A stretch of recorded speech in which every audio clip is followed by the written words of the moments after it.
Olá pessoal, aqui é a Ida e esse é mais um vídeo com a explicação, os comentários e a correção do PET volume 6 de língua portuguesa do 9º ano do ensino fundamental, semana 2. Vem comigo! Então pessoal, o PET dessa semana, ele traz uns textos leves, bem legais assim de a gente trabalhar, que mostram pra gente como que a pontuação, o vocabulário, né, a linguagem empregada em um determinado texto pode trazer algum efeito de humor, pode descontrair o leitor, tá? E faz parte daquilo que o texto quer passar. Então vou ler com vocês aí esse primeiro texto, Tadeu versus Maria Angélica. À primeira vista, Tadeu e Maria Angélica formavam um casal normal. Gostavam de cinema, de música e de viagens, mas acima de tudo amavam o futebol. Só que infelizmente torciam para times rivais. No começo isso não era um grande problema. Maria Angélica não se importava quando Tadeu comemorava as vitórias do time dele e Tadeu até dava parabéns para Maria Angélica quando o clube dela vencia. Mas talvez isso só acontecesse porque os dois times eram muito ruins e as vitórias muito raras. Então, no campeonato desse ano, as coisas mudaram. Novos reforços foram apresentados, técnicos foram contratados, as equipes melhoraram e as torcidas começaram a ter esperanças. As coisas mudaram tanto que os dois times chegaram à final do torneio. Tadeu comprou um uniforme azul e amarelo para ir ao estádio. Maria Angélica foi com uma enorme bandeira verde e branca. Os dois sentaram lado a lado durante a partida. Para evitar brigas, tentavam não vibrar demais quando seus times acertavam um lance, nem zombar do outro quando a equipe adversária cometia algum erro. O 0-0 vinha mantendo a paz do casal. Porém, no último lance do jogo, quando o time de Tadeu marcou o gol da vitória, ele não se conteve e gritou "Gol!" E assim mesmo, com 10 letras O. Mas ele não parou por aí. Começou a dançar em volta de Maria Angélica enquanto cantava "Eô, eô, o meu time é o terror! Eô, eô, o seu time é perdedor!" Maria Angélica ficou verde de ódio, então disparou. "Tadeu, você passou dos limites, cartão vermelho." "Como assim, Maria Angélica? Você está me expulsando do campo?" "E do casamento. Você pisou na bola." "Tá, eu exagerei, mas também não precisa entrar de sola." "Agora é tarde, você chutou nosso amor para escanteio." "Calma, eu não quero tirar o time de campo. Vamos tentar no segundo tempo." "Não, senhor, você já estava na marca do pênalti. Pode ir para o chuveiro." "Quem sabe uma prorrogação?" "Não, fim de jogo."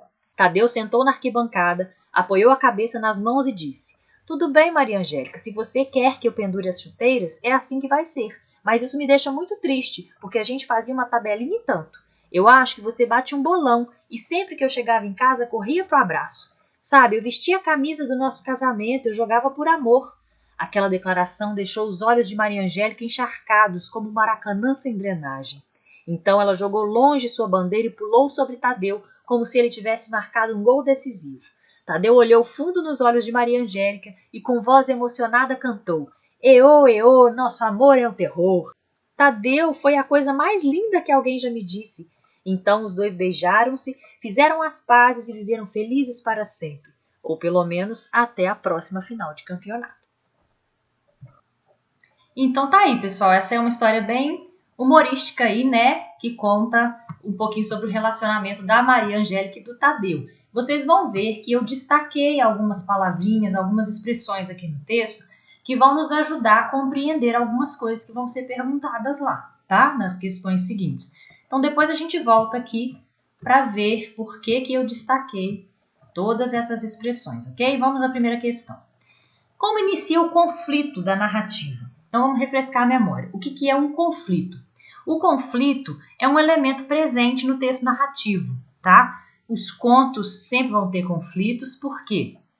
Porque é aquilo que prende o leitor ao texto. O conflito é um problema que acontece ali durante a história, que prende a atenção do leitor para que ele queira saber como aquele problema vai se resolver. Então o leitor acaba lendo a história até o final para ele ver a solução daquele conflito, tá? Então o conflito, nunca confunda a palavra conflito achando que ela tem que representar uma briga, né, uma confusão, mas sim uma problemática, é um problema ali no enredo da história que precisa de uma solução e o leitor vai acabar continuando a ler para ver como que aquilo vai se resolver. Como que inicia o conflito nessa narrativa? O conflito inicia com a melhora dos dois times e a chegada deles à final do campeonato, tá? Por quê? porque os dois, eles torciam para times rivais, mas não tinham problemas. Eles começaram a ter problemas quando?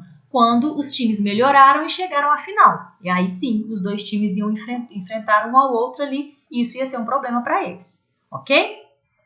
Número 2. Podemos perceber a passagem do tempo no enredo através de quais elementos, de quais estratégias? Ou seja, de que forma o tempo é marcado nessa história?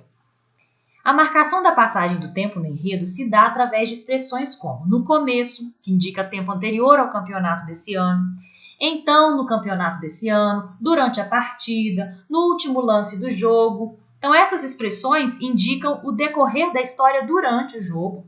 E depois lá no final tem uma parte que fala, mas ele não parou por aí. Isso já é depois que a partida terminou. Então todas essas expressões que eu coloquei entre aspas aqui, são expressões que vão marcar o tempo na história. E eu marquei lá em cima no texto algo que também vai ajudar vocês a compreender. Uma outra forma de marcação do tempo numa história seria os tempos verbais. Esses tempos verbais que estão em verde aqui no primeiro parágrafo da história e os tempos que estão aqui nesse amarelado aqui no segundo parágrafo, mostram que aqui está mostrando como eles eram, né? Está dando uma apresentação de como era o relacionamento desse casal. Então isso é algo que perdurava na vida deles. E aqui, como que as coisas passaram a ser naquele momento. Então, é uma outra forma de marcação do tempo numa história, é a utilização aqui no caso do pretérito imperfeito e aqui do pretérito perfeito para determinar, né, aquilo que acontecia há muito tempo na vida deles e aquilo que passou a acontecer aqui nesse momento da história, tá? Então, é assim que o tempo é marcado aqui, ou através dos tempos verbais utilizados, ou através dessas expressões que eu citei aqui na questão número 2, ok? Na questão número 3 diz, o vocabulário utilizado por Tadeu e Maria Angélica no texto sugere que eles são bastante formais, casados há pouco tempo, fanáticos por futebol ou um casal normal. O vocabulário mostra que eles são fanáticos por futebol, tá? E eu marquei lá no texto de azulzinho aqui, ó, enquanto eles estão conversando, enquanto eles estão discutindo aqui, né, quantas expressões, né, do contexto do futebol eles usaram. Cartão vermelho, expulsando de campo, pisou na bola, chutou para escanteio e tal, né? Então, com certeza, a questão número 3 é a letra C, ok? Retire do texto os verbos que o narrador utiliza para anunciar a fala das personagens. Os verbos de send, né, que são chamados, são os verbos que são aqueles que aparecem quando o narrador está anunciando que alguém vai dizer alguma coisa. Então, a gente tem aqui então disparou. E aí o Tadeu fala, tá vendo? Ó, vem os 2 pontos para indicar a fala. Então, disparou é um. Depois aqui de novo, Tadeu sentou na arquibancada, apoiou a cabeça nas mãos e disse. E aqui de novo, cantou, tá? Então, são esses 3 verbos aqui que foram utilizados em 3 momentos diferentes aqui do texto. Disparou, disse e cantou, ok? Observe os trechos abaixo e diga qual fala pertence ao narrador e qual fala é a do personagem.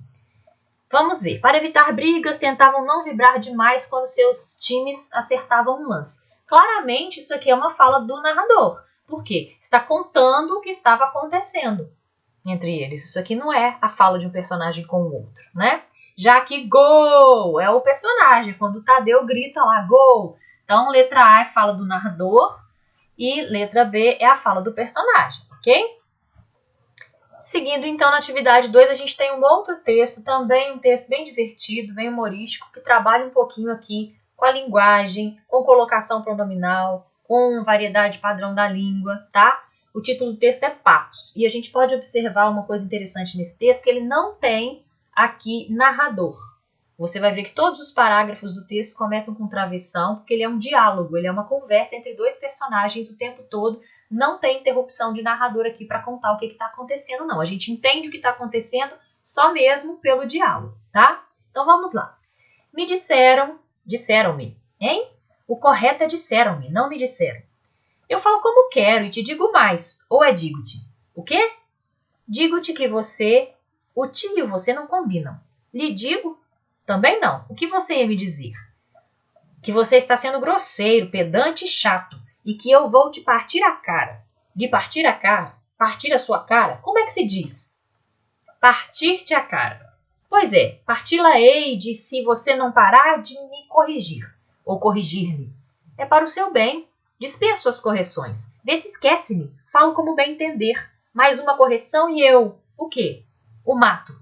Que mato? Mato-o, mato-lhe, mato você, matar-lhe-ei, te ouviu bem? Eu só estava querendo... Pois esqueça-o e para-te. Pronome no lugar certo é elitismo. Se você prefere falar errado, falo como todo mundo fala. O importante é me entenderem, ou entenderem-me. No caso, não sei. Ah, não sabe? Não sabes? Sabes-lo não? Esquece.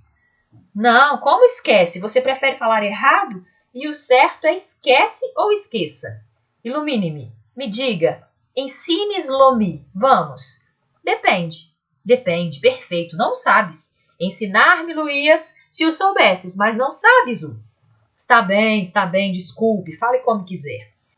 Agradeço-lhe a permissão para falar errado que mas dás, mas não posso mais dizê-lo-te o que dizer-te-ia. Por quê? Porque com todo esse papo esqueci-lo. Então tá aí, né, gente, esse texto aí do Luiz Fernando Veríssimo, bem engraçado, que a pessoa vai conversar com a outra, o outro corrige ele tanto que no final das contas ele já não lembra mais o que ele ia dizer, né? Vamos aqui as perguntinhas. Número 1. O texto foi escrito em ordem direta ou indireta? Eu vou questionar a palavra ordem aqui. Eu acho que o Pet quis dizer discurso, tá, gente? Existe ordem direta e indireta? Existe ordem direta e indireta na língua, mas a gente não fala para texto. Geralmente, quando você fala de ordem direta ou indireta, você está falando de uma frase. Que aí seria a ordem direta é quando a frase ela começa com o sujeito, depois vem o verbo e depois vem o complemento. A ordem indireta é quando isso não está nessa ordem, você modifica alguma coisa nessa ordem.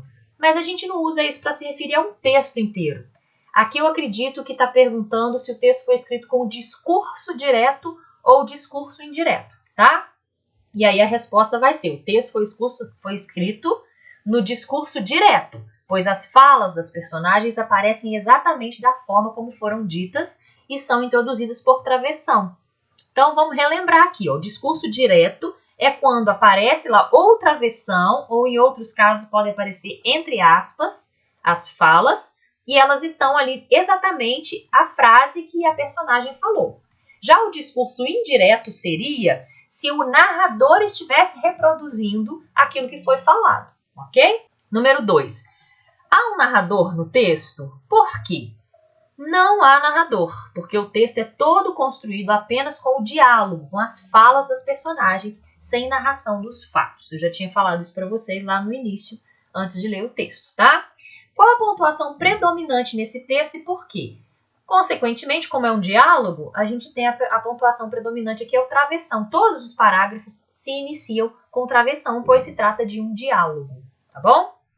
4. Qual é o conflito do texto? A gente já explicou o que é conflito lá no texto anterior. É um problema, né, que prende o leitor, né, na narrativa para que ele queira continuar a ler e entender como que aquilo vai terminar lá no final. O conflito é que um dos personagens fica corrigindo a maneira do outro falar. Isso gerou ali um problema e a gente fica curioso para saber no que vai dar, ok? O texto retrata uma situação que pode ser comum. Você se identifica com essa situação? Por quê? Ela soa engraçada? Por quê? Como é uma pergunta para você, eu não vou dar uma resposta aqui, é uma resposta pessoal. Se você se identifica, que situação que é essa, gente? É a situação de uma pessoa corrigir a outra na sua linguagem, né? Quando uma pessoa fala algo e a outra vem corrigindo. Você se identifica? Você já passou por isso? Ou você corrigiu alguém ou já foi corrigido, né? Ficou engraçado o jeito como essa situação foi retratada para você? Então aqui é uma resposta pessoal, não tem como eu responder isso para você não. Bom, eu vou ficando por aqui, espero que esse vídeo tenha sido útil para você. Se você gostou, curte, se inscreva no canal, compartilha com seus colegas aí, ok? Fica com Deus e até a próxima!